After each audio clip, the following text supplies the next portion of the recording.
Untuk mata pelajaran matematika peminatan, dua bab yang akan kalian pelajari dalam satu semester berkaitan dengan trigonometri. Apa sih trigonometri? Trigonometri berasal dari bahasa Yunani, yaitu dari asal kata trigonon yang berarti tiga sudut.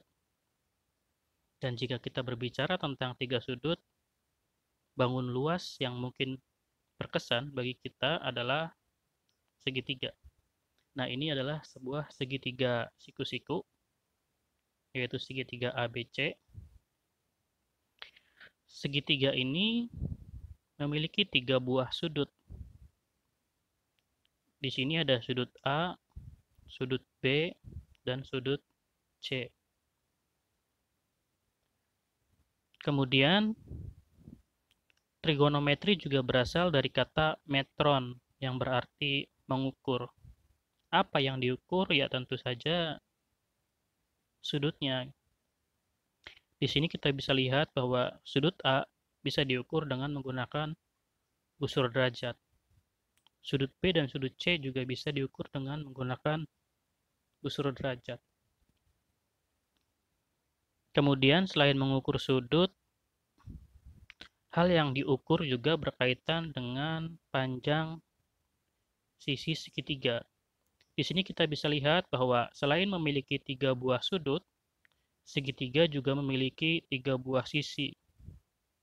Ada sisi AB, sisi BC, kemudian ada sisi CA.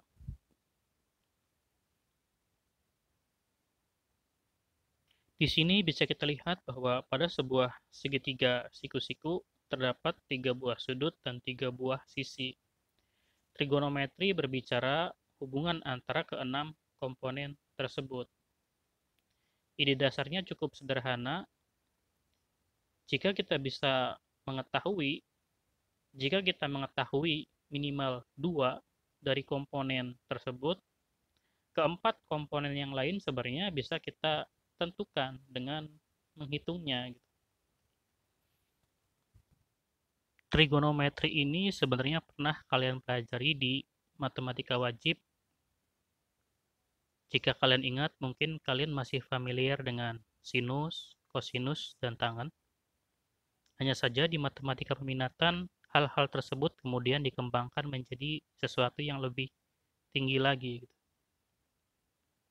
Namun sebelum melangkah lebih jauh, saya percaya bahwa belajar itu seperti naik sebuah tangga. Kita harus naik setahap demi setahap, hingga akhirnya kita bisa mencapai tahap yang paling tinggi. Belajar juga sama. Kalian harus dimulai dari hal yang paling mudah, kemudian semakin sulit, hingga akhirnya kalian bisa mencapai titik yang paling tinggi. Ketika kalian mengabaikan prosesnya, seperti misalkan guru meminta kalian hafal perkalian 1 sampai 100 dan kalian tidak hafal, maka kalian akan kehilangan pijakan hingga akhirnya kalian akan kesulitan mencapai titik yang lebih tinggi. Oleh sebab itulah, saya sendiri selalu berusaha menyajikan pelajaran dari hal yang paling mudah hingga akhirnya mencapai tingkat yang semakin tinggi. Oleh sebab itu, tugas kalian adalah berusaha untuk memahami setiap pertemuan yang saya coba ajarkan. Di sini saya memulai dari hal yang paling mendasar, yaitu matematika dasar. Saya akan memberikan pertanyaan-pertanyaan yang berkaitan dengan matematika SD dan SMP yang nantinya akan sangat berperan pada pembelajaran kita di semester ini, yaitu tentang trigonometri. Pertanyaannya cukup sederhana. Pilihlah jawaban yang memiliki nilai paling besar. Kalian hanya diminta untuk memilih mana dari pilihan-pilihan tersebut yang memiliki nilai paling besar. Di sini contohnya 3, 6, 2, dan 9. Maka tentu jawabannya adalah 9.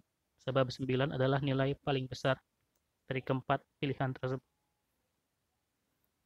Contoh lain, pilihlah pilihan yang memiliki nilai paling besar. Ada 8 kurangi 3, 9 kurangi 5, 6 kurangi 2, dan 4. Maka tentu jawabannya adalah A, sebab 8 kurangi 3 itu nilainya 5. Nilai-nilai yang lain lebih kecil dari 5. Pada Google Classroom, soal-soal yang ada nantinya tidak akan sesimpel ini. Nanti akan ada bentuk kuadrat, bentuk akar, pembagian, bentuk-bentuk yang pokoknya muncul di SD dan SMP yang sekiranya akan ada di pelajaran trigonometri. Jadi silahkan kembali kalian buka-buka buku yang kalian miliki.